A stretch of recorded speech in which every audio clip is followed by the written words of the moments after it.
You wake up. For half a second, you were somewhere else. There was a hallway or a voice or a feeling you can't name. Then it's gone. You reach for it and your hand closes on nothing. By the time you're brushing your teeth, you couldn't describe it if your life depended on it. This happens to you almost every single night, and it has happened to every human who has ever lived. But the real answer for why this happens is far stranger than dreams just fade.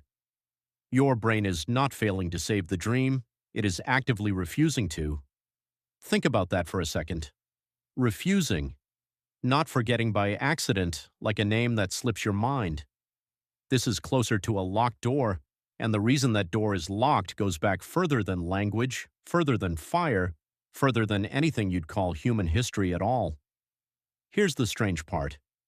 While you dream, your brain is wide awake in almost every way that matters. Brain scans show the visual centers lighting up. The emotional centers, especially a deep almond-shaped region called the amygdala, blaze with activity, sometimes more than when you're awake. You're seeing, you're feeling, you're reacting. So why does almost none of it survive contact with morning? The answer sits inside a single chemical and inside a structure that evolved long before anything you'd recognize as a modern human mind. During the deepest, most vivid stage of sleep, the stage where most dreaming happens, your brain almost completely shuts off its production of a molecule called norepinephrine. Plain English, norepinephrine is your brain's "this matters, write it down" signal. It's the same chemical that floods your system when something startling happens while you're awake, the reason a near-miss car accident burns itself into memory for years while 1,000 ordinary commutes vanish completely. Norepinephrine is what tells your hippocampus, the brain's memory librarian, to take a permanent file and lock it in the archive. During dreaming sleep, that signal goes almost silent. The hippocampus is technically online, it's technically watching. But nobody is telling it this is worth keeping, so it doesn't keep it. Researchers studying sleep architecture, including work associated with sleep scientist Matthew Walker at the University of California, Berkeley, have shown that this chemical shutdown is one of the central reasons dream content fails to transfer into long-term memory, even though the experience itself can be emotionally intense in the moment. Why would evolution build a brain that experiences something vividly and then deliberately throws the recording away? This is where it gets stranger. Because the leading explanation isn't that dreaming is a glitch. It's that dreaming might be rehearsal, not memory, practice.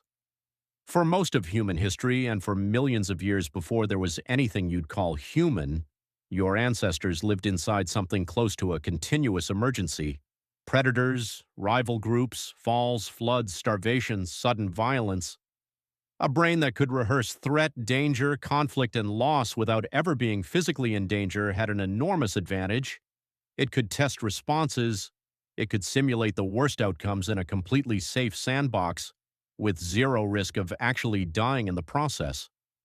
This idea is sometimes called the threat simulation theory of dreaming, developed and studied extensively by Finnish cognitive neuroscientist Antti Revonsuo.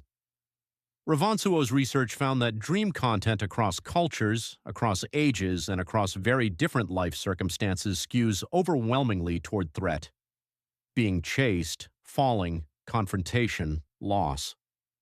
Even in people living extremely safe, comfortable, modern lives, the dreaming brain still defaults to rehearsing danger as if it never got the memo that the savannah is gone. Your brain, in other words, is still training you for a world that mostly doesn't exist anymore. And if dreaming is rehearsal rather than experience, then forgetting isn't a bug at all. It's the entire point. You don't need to remember every fire drill. You just need your body and your reflexes to have run through it. The emotional and physical learning can stay. The literal footage can be deleted. In fact, keeping all of it might be actively dangerous.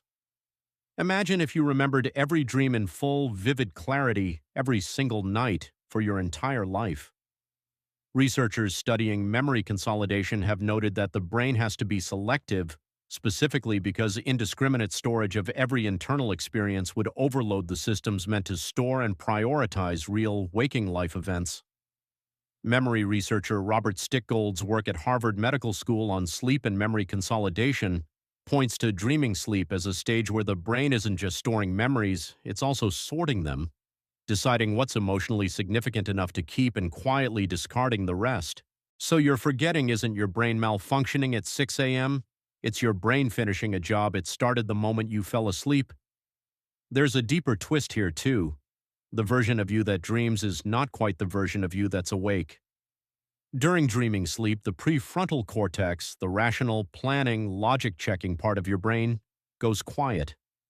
This is the region responsible for things like, wait, that doesn't make sense, or I should probably question this. With it dimmed down, your dreaming brain accepts almost anything. You can fly. Your dead grandmother can be alive again and you don't blink. Rooms can shift shape mid-conversation. None of it triggers alarm because the part of you built to notice contradictions has clocked out for the night. That's the same reason dreams resist memory in a second way, beyond the chemistry. Memory doesn't just need norepinephrine, it needs structure. A beginning, a middle, and end, a narrative your waking mind can hold on to and replay. Dreams are often the opposite of structured. They skip, they loop, they contain people who are somehow also other people. Your waking brain, the second you regain full prefrontal function, tries to translate this chaos into a story, and most of it simply doesn't survive translation. You're not forgetting the dream so much as failing to finish encoding something that was never built like a memory in the first place. So twice over, your brain works against you remembering. The chemical signal that says keep this doesn't fire, and the structure that memory needs to hold on to doesn't exist to begin with. Here's where it gets personal. This isn't some ancient relic that stopped mattering once you started sleeping in a bed instead of a cave. It's running in your skull tonight. You will fall asleep again in a few hours. Your hippocampus will go back online. Your amygdala will light up with feelings that in the moment will feel as real and urgent as anything that happens to you with your eyes open. You may be chased. You may lose someone. You may feel a fear so specific and so total that, for a few seconds after waking, your heart will actually be pounding. And then by the time you're standing in front of the mirror, most of it will be gone. That isn't your brain failing you. That's your brain doing exactly what it was built to do, by a process older than memory itself, older than the idea of remembering things at all. Tonight, when the sun goes down and you eventually drift off, you won't be having a malfunction. You'll be running a rehearsal that began evolving long before there were words for any of this, a rehearsal designed specifically to disappear by morning. And in a way, that's the real answer. You don't forget your dreams because something in you is broken. You forget them because, deep in the oldest parts of your brain, you're still being trained for a world your ancestors never escaped, and the training only works if the footage gets erased the second the lesson is learned. Don't forget to like and subscribe for more educational content.